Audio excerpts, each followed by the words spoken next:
Assalamualaikum warahmatullahi wabarakatuh.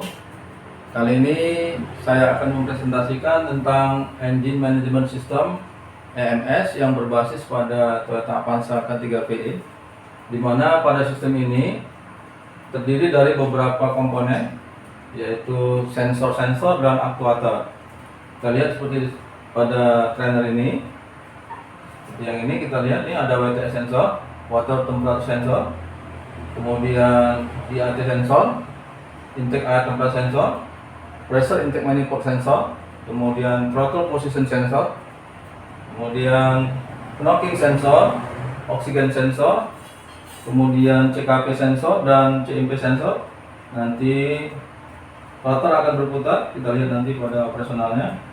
Kemudian juga dilengkapi dengan igniter, ada 4 igniternya. Kemudian sistem bahan bakar yaitu fuel injectionnya, ya nggak ada sini, injektor.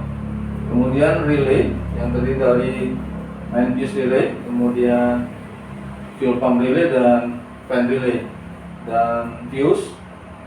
Nah, sistem ini akan sangat membantu. Tambah satu lagi nih, controller atau ECU, electronic control unit atau electronic control module, yang mana pada sistem ini merupakan suatu rangkaian yang ada pada sistem operasi kenal yang ada di engine Toyota Avanza. Kita lihat nanti operasionalnya. Ini pada posisi ini. Nanti pada part selanjutnya akan kita jelaskan bagaimana sistem kerja dan fungsi dari beberapa sensor-sensor yang ada di sini.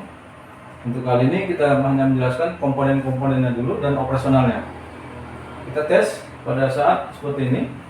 Ignition switch pada posisi off.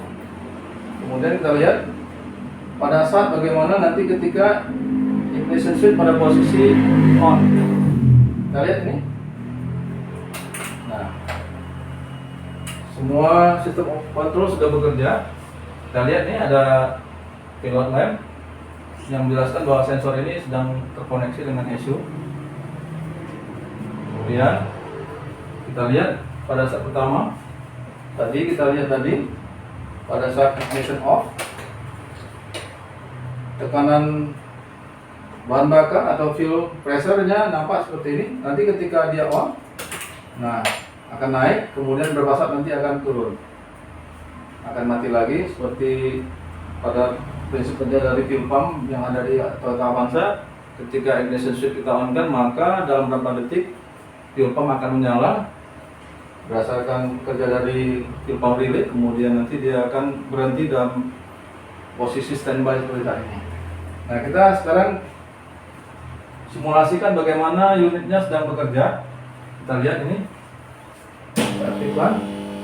Nanti rotor sensor pada CKP dan CMP nanti akan memberikan pulsa. Ketika dia berputar akan memberikan pulsa sehingga akan membangkitkan tegangan, sehingga dia akan mengirimkan informasi kepada ECU.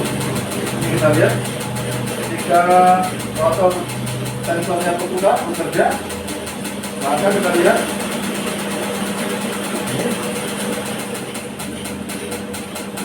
injektor akan tekan ke belakang secara berurutan. Kemudian juga kita lihat ini pada ignitornya sudah mematikan plug atau bunga api untuk membakar bahan bakar yang ada pada silinder. Nah, lihat ini sistemnya sedang bekerja juga. Naikkan lagi kecepatannya semakin cepat, maka durasi injeknya semakin tinggi dan volumenya juga bisa. Jadi ini pada simulasi dia akan bekerja. Kemudian kita turunkan engine-nya. Karena juga di sini fuel pump sedang bekerja nih. Kanalnya baca ketika posisi injeksi dia masih itu, kemudian dia berputar turun sedikit, naik lagi turun begitu. Nah, ini kita lihat sekarang posisi kita off-kan. Nah, ini sekarang ini ada sensor-sensor yang ada di sini. Kita bisa juga mendeteksinya dengan menggunakan engine scanner. Kita gunakan engine scanner yang paling sederhana. Kita lihat apakah engine management system trainer ini bisa terbaca pada engine scanner ini. Kita lihat. Kita konekkan. Nah, ini terbaca. Kita lihat sini sudah bekerja. Berarti antara DLC kemudian antara engine scanner sudah terkoneksi dengan ECU. Kita lihat. Ya, kita lihat lagi. Ya, kita pilih unit. Di sini kita gunakan ECU yang Avanza, maka kita pilih untuk yang Daihatsu. Kita enter. Nah, kita lihat sini ada dua pilihan, yaitu read code dan erase code. Ya, kita baca dulu apa saja yang terjadi trouble di sini. Kita bisa lihat. Nah, ini sedang disuruh menunggu kita. Nah, sudah keluar nih. Ini sudah keluar throttle sensor signal P0120. Berarti di sistem ini pernah terjadi masalah atau malfunction, yaitu pada sensor throttle position sensornya. Sini kita lihat nih, throttle position sensor ini pernah terjadi masalah. Nah, ketika nanti kita sudah tahu trouble-nya, maka kita akan harus hapus. Nah, ini sudah dapat muncul, ini kita kasih trouble di sini. Memang sudah pernah kita kasih trouble ini. Ya, dengan mati pilot M-nya, berarti ini kita anggap throttle positionnya mengalami malfunction. Nah, kita lihat sini, kemudian kita aktifkan lagi. Muncul dia tadi P0120. Nah, kita kalau sudah seperti ini harus di-delete untuk dihapus supaya jangan tersimpan lagi data kerusakannya di engine control unitnya. Sekarang kita proses hapus. Ya, kita hapus, erase. Oke, kita tunggu berapa saat.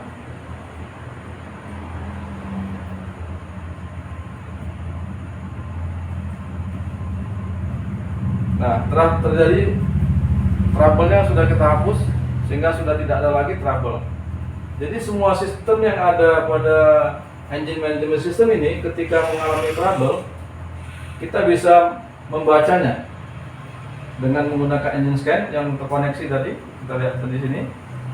Sehingga engine management system trainer ini sangat bermanfaat sekali, memudahkan para siswa kita atau mahasiswa yang mengambil jurusan teknik kendaraan ringan atau autotraining dalam mempelajari sistem yang ada di unit mobil. Jadi simulasi ini, engine management system simulator ini akan memudahkan kita mencari trouble, kemudian memberi keputusan yang tepat apakah sensor ini sudah rusak atau bagaimana, nanti berdasarkan pemeriksaan yang kita lakukan dengan menggunakan mesinnya. Juga jika kita tidak memiliki engine scan, kita juga bisa melakukan diagnosis dengan secara manual, yaitu menjumper. Kita akan lakukan ini, kita lihat check engine pada posisi on. Ketika kita mau mencari trouble tetapi kita tidak mempunyai engine scan, kita bisa bisa mendapatkan data kerusakannya. Nah, yaitu dengan menjumper ya terminal EVT ke E. Ini kita lihat pada posisi seperti ini, kita jumper, yaitu terminal EVT-nya ke terminal, ya ini ke pedang EVT. Kita lihat sudah muncul nih trouble code. Nah, kita mau lihat apa trouble yang ditampilkan. Contoh tadi kita lihat sudah di jumper. Nah, kita lihat trouble-nya. Nah, ini pada posisi seperti ini, berarti ini menandakan bahwa sistem tidak mengalami trouble atau malfunction. Nah, kita kasih satu trouble, misalnya kita membuat trouble di IAT sensor. Kita kasih IAT sensornya trouble. Nah, kita nonaktifkan IAT sensornya. Nah, ini kita lihat. Sekarang sudah ada lampu cek engine-nya mati dan dia akan memberikan kode kerusakan atau diagnosis code-nya. Ini kita lihat, kita ulangin ya posisinya. 1, 2, 3, 4, 1, 2, 3, 4, 3. Jadi kita nanti bisa membuka di service manual untuk kode kerusakan atau diagnosis code-nya 43 akan kita nanti lihat di service manual apa kerusakannya gitu. Jadi anak-anak murid-murid kita nanti bisa melihat di service manual bahwa kode 43 itu adalah tadi yang kita kasih masalah ada yaitu di IAT sensornya. Nah, ketika kita sudah tahu kondisinya, kita perbaiki, kita on-kan lagi, kemudian kita hapus nanti dengan menggunakan engine scan, sehingga trouble-nya sudah terhapus di engine control unitnya. Jadi trainer kita ini memang didesain oleh Technoskill untuk lembaga pendidikan manajemen sistem ini, engine management ini. Kami dari Technoskill siap bekerja sama dengan instruksi dari bapak-bapak untuk pembelajaran sistem kontrol di sebuah mobil. Demikian dari Technoskill kami sampaikan. Demikian saya akhiri. Assalamualaikum warahmatullahi wabarakatuh.